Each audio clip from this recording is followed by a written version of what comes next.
दोस्तों नमस्कार। हिंदी की बिंदी चैनल पर आप सबका स्वागत है। मैं हूं डॉक्टर प्रदीप प्रसन्न और आप भी प्रसन्न होंगे ऐसा मुझे विश्वास है। तो आइए आज हिंदी व्याकरण, हिंदी भाषा, हिंदी साहित्य में कुछ नई बातें सीखते हैं।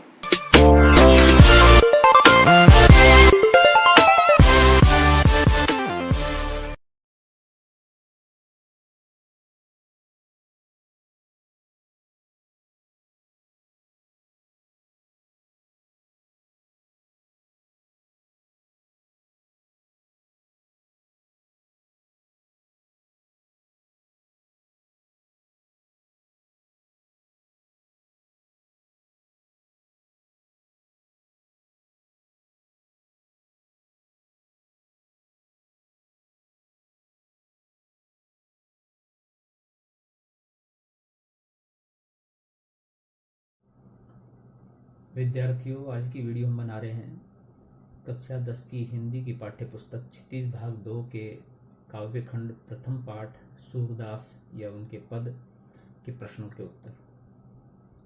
इससे पहले हम सूरदास पाठ को पढ़ा चुके हैं, एक तरह से उसका भावार्थ बता चुके हैं, उसके चारों पदों का अर्थ बताया, साथ ही साथ लेखक का परिचय बताया और पाठ का सार बताया। तो अब हम सूरदास पाठ जो है काव्यखंड का पहला पाठ, उसके प्रश्नों के उत्तर बता रहे हैं और साथ ही कुछ और प्रमुख प्रश्न भी बता रहे हैं। ये कक्षा 10 की हिंदी की सभी पाठ्य पुस्तकों की सभी वीडियो आपको हिंदी की बिंदी चैनल पर मौजूद मिलेंगी। आप पूर्ण रूप से पूरे पाठ्यक्रम को पढ़ना चाहते हैं, पूरे सिलेबस को पढ़ना चाहते हैं, हिंदी के खास तौर से, तो इसमें हम सभी पाठ्य पुस्तकों का पाठ पढ़ाएंगे, आपको उसका अर्थ बताएंगे, भावार्थ बताएंगे, लेखक कवि का परिचय देंगे, पाठ का सार बताएंगे और उस पाठ के पद या पाठ का अर्थ समझाएंगे और प्रश्नों के उत्तर देंगे और संभावित प्रश्नों के बारे में बताएंगे, साथ साथ व्याकरण को भी बताएंगे। तो आइए शुरू करते हैं आज की वीडियो शुरू करने से पहले आपसे आग्रह है, यदि आपने हिंदी की बिंदी चैनल को सब्सक्राइब नहीं किया है तो सब्सक्राइब जरूर करें, बेल आइकन को जरूर दबाएं ताकि कोई वीडियो आप मिस न कर पाए। तो पाठ्य पुस्तक के अनुसार पहला प्रश्न है, गोपियों द्वारा उद्धव को भाग्यवान कहने में क्या व्यंग्य निहित है? उत्तर है, गोपियों द्वारा उद्धव को भाग्यवान कहने में वक्रोक्ति है, यानी कि टेढ़ापन है। वे दिखने में प्रशंसा कर रही हैं किंतु वास्तव में कहना चाह रही हैं कि तुम बड़े अभागे हो कि प्रेम का अनुभव नहीं कर सके, न किसी के हो सके, न किसी को अपना बना सके। तुमने प्रेम का आनंद जाना ही नहीं, ये तुम्हारा दुर्भाग्य है। कृष्ण के साथ रहने के बाद भी तुम उनसे प्रेम नहीं कर पाए, तो ये तुम्हारा भाग्य नहीं है, अभागापन है तुम्हारा। प्रश्न 2 है, उद्धव के व्यवहार की तुलना किस किस से की है? उत्तर है, उद्धव के व्यवहार की तुलना 2 वस्तुओं से की गई है, कमल के पत्ते से जो पानी में रहकर भी गीला नहीं होता और तेल में डूबी गागर से जो तेल के कारण पानी से गीली नहीं होती। तीसरा प्रश्न है, गोपियों ने किन किन उदाहरणों के माध्यम से उद्धव को उल्हाने दिए हैं? उत्तर है, गोपियों ने निम्नलिखित उदाहरणों के माध्यम से उद्धव को उल्हाने दिए हैं। उन्होंने कहा कि उनकी प्रेम भावना उनके मन में ही रह गई है, वे न तो कृष्ण से अपनी बात कह पाती हैं न अन्य किसी से। वे कृष्ण के आने के इंतजार में ही जी रही थी किंतु कृष्ण ने स्वयं न आकर योग संदेश भिजवा दिया, इससे उनकी विरह व्यथा और अधिक बढ़ गई। वे कृष्ण से रक्षा की गुहार लगाना चाह रही थी, वहां से प्रेम का संदेश चाह रही थी, परंतु वहीं से योग संदेश की धारा को आया देखकर उनका मन दिल टूट गया है। वे कृष्ण से अपेक्षा करती थी कि वे उनके प्रेम की मर्यादा को रखेंगे, वे उनके प्रेम का बदला प्रेम से देंगे, किंतु उन्होंने योग संदेश भेजकर प्रेम की मर्यादा को ही तोड़ दिया। अगला प्रश्न है, उद्धव द्वारा दिए गए योग के संदेश ने गोपियों की विरह अग्नि में घी का काम कैसे किया? उत्तर है, श्री कृष्ण के मथुरा चले जाने पर गोपियां पहले ही विरह अग्नि में जल रही थीं। वे श्री कृष्ण के प्रेम संदेश और उनके आने की प्रतीक्षा कर रही थीं। ऐसे में श्री कृष्ण ने उन्हें योग साधना का संदेश भेज दिया, जिससे उनकी व्यथा कम होने के बजाय और भी बढ़ गई। इस तरह उद्धव द्वारा दिए गए योग के संदेशों ने गोपियों की विरह अग्नि में घी का काम किया। प्रश्न 5 है, मर्यादा न लही के माध्यम से कौन सी मर्यादा न रहने की बात की जा रही है? उत्तर है प्रेम की यही मर्यादा है कि प्रेमी और प्रेमिका दोनों प्रेम को निभाएं, वे प्रेम की सच्ची भावना को समझें और उसकी मर्यादा की रक्षा करें। परंतु कृष्ण ने गोपियों से प्रेम निभाने की बजाय उनके लिए नीरस योग संदेश भेज दिया, जो कि एक छलावा था, भटकाव था। इसी छल को गोपियों ने मर्यादा का उल्लंघन कहा है।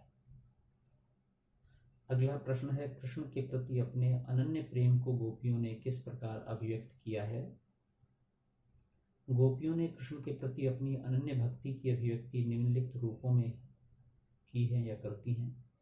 वे अपनी स्थिति गुड़ से चिपटी चींटियों जैसी बतपाती हैं, जो किसी भी दशा में कृष्ण प्रेम से दूर नहीं रह सकती। वे श्री कृष्ण को हारिल की लकड़ी के समान मानती हैं। वे श्री कृष्ण के प्रति मन, कर्म और वचन से समर्पित हैं। वे सोते जागते दिन रात कृष्ण का ही जाप करती हैं। उन्हें कृष्ण प्रेम के आगे योग संदेश कड़वी ककड़ी जैसा लगता है। प्रश्न 7, गोपियों ने उद्धव से योग की शिक्षा कैसे लोगों को देने की बात कही है? गोपियों ने उद्धव को कहा कि वे योग की शिक्षा ऐसे लोगों को दें जिनके मन स्थिर नहीं है, जिनके हृदयों में कृष्ण के प्रति सच्चा प्रेम नहीं है, जिनके मन में भटकाव है, दुविधा है, भ्रम है और चक्कर है, तथा जो कृष्ण से प्रेम नहीं करती हैं, अभी उनसे दें। अगला प्रश्न है, प्रस्तुत पदों के आधार पर गोपियों का योग साधना के प्रति दृष्टिकोण स्पष्ट करें। उत्तर है, सूरदास द्वारा रचित इन पदों में गोपियों की कृष्ण के प्रति एक निष्ठ प्रेम, भक्ति, आसक्ति और स्नेहमयता प्रकट हुई है, जिस पर किसी अन्य का असर अप्रभावित रह जाता है। गोपियों पर श्री कृष्ण के प्रेम का ऐसा रंग चढ़ा है कि खुद कृष्ण का भेजा योग संदेश कड़वी ककड़ी और रोग व्याधि के समान लगता है, जिसे वे किसी भी दशा में अपनाने को तैयार नहीं है। अगला प्रश्न है, गोपियों के अनुसार राजा का धर्म क्या होना चाहिए? उत्तर है, गोपियों के अनुसार राजा का धर्म यह होना चाहिए कि वह प्रजा को अन्याय से बचाए, उन्हें सताए जाने से रोके, उनकी समस्या का समाधान करे, उनको प्रताड़ित न करें। अगला प्रश्न है, गोपियों को कृष्ण में ऐसे कौन से परिवर्तन दिखाई दिए जिनके कारण वे अपना मन वापस पा लेने की बात कहती हैं? उत्तर है, गोपियों को कृष्ण में ऐसे अनेक परिवर्तन दिखाई दिए जिनके कारण वे अपना मन श्री कृष्ण से वापस पाना चाहती हैं। जैसे कि श्री कृष्ण ने राजनीति पढ़ लिया है, जिससे उनके व्यवहार में छल कपट आ गया है। श्री कृष्ण को अब प्रेम की मर्यादा पालन का ध्यान नहीं रह गया है। श्री कृष्ण अब राजधर्म भूलते जा रहे हैं। दूसरों के अत्याचार छुड़ाने वाले श्री कृष्ण अब स्वयं अनीति पर उतर आए हैं। प्रश्न नंबर 11 है, गोपियों ने अपने वाक चातुर्य के आधार पर ज्ञानी उद्धव को परास्त कर दिया। उनके वाक चातुर्य की विशेषताएं लिखिए। उत्तर है, गोपियां वाक चातुर हैं। वे बात बनाने में किसी को भी पछाड़ देती हैं, यहाँ तक कि ज्ञानी उद्धव उनके सामने गूंगे होकर खड़े रह जाते हैं। कारण यह है कि गोपियों के हृदय में कृष्ण प्रेम का सच्चा ज्वार है। यही उमड़ाव, यही जबरदस्त आवेग उद्धव की बोलती बंद कर देता है। सच्चे प्रेम में इतनी शक्ति है कि बड़े से बड़ा ज्ञानी भी उसके सामने घुटने टेक देता है। अगला प्रश्न है, संकलित पदों को ध्यान में रखते हुए सूर के भ्रमर गीत की मुख्य विशेषताएं बताइए। उत्तर है, सूरदास के पदों के आधार पर भ्रमर गीत की कुछ विशेषताएं निम्नलिखित हैं। सूरदास के भ्रमर गीत में विरह व्यथा का मार्मिक वर्णन है। इस गीत में सगुण ब्रह्म की सराहना है। इसमें गोपियों के माध्यम से उपालंब वाक्पटुता, व्यंग्यात्मकता का भाव मुखरित हुआ है। गोपियों का कृष्ण के प्रति एकनिष्ठ प्रेम का प्रदर्शन है। उद्धव के ज्ञान पर गोपियों के वाक्चातुर्य और प्रेम की विजय का चित्रण है। पदों में गेयता और संगीतात्मकता का गुण है। रचना और अभिव्यक्ति के प्रश्न नंबर 13 है, गोपियों ने उद्धव के सामने तरह तरह के तर्क दिए हैं। आप अपनी कल्पना से और तर्क दीजिए। उत्तर है, गोपियां उद्धव से कहती है कि हे उद्धव, यदि यह योग संदेश इतना ही प्रभावशाली है तो कृष्ण इसे कुब्जा को क्यों नहीं देते? तुम यूं करो, यह योग कुब्जा को जाकर दो और बताओ, जिसकी जुबान पर मीठी खांड का स्वाद चढ़ गया हो, वह योग रूपी निगोरी क्यों खाएगा? फिर यह भी तो सोचो कि योग मार्ग कठिन है, इसमें कठिन साधना करनी पड़ती है। हम गोपियाँ कोमल शरीर वाली और मधुर मन वाली हैं, हमसे ये कठोर साधना कैसे हो पाएगी? हमारे लिए यह मार्ग असंभव है। अगला प्रश्न है, उद्धव ज्ञानी थे, नीति की बातें जानते थे, गोपियों के पास ऐसी कौन सी शक्ति थी जो उनके वाक चातुर्य में मुखरित हो उठी? उत्तर है, उद्धव ज्ञानी थे, नीति की बातें जानते थे, परंतु उन्हें व्यावहारिकता का अनुभव नहीं था। गोपियों ने यह जान लिया था कि उद्धव को श्री कृष्ण से अनुराग नहीं हो सका, इसलिए उन्होंने कहा था कि प्रीति नदी में पाँव न बोरो, अर्थात प्रेम की नदी में अभी तुम्हारा पाँव नहीं पड़ा है। उद्धव के पास इसका कोई जवाब न था। इससे गोपियों का वाक चातुर्य मुखरित हो उठा। गोपियां कृष्ण के प्रति असीम अथाह लगाव रखती थी, जबकि उद्धव को प्रेम जैसी भावना से कोई मतलब न था। उद्धव को इस स्थिति में चुप देखकर उनकी वाक चातुर्य और भी मुखर हो उठी।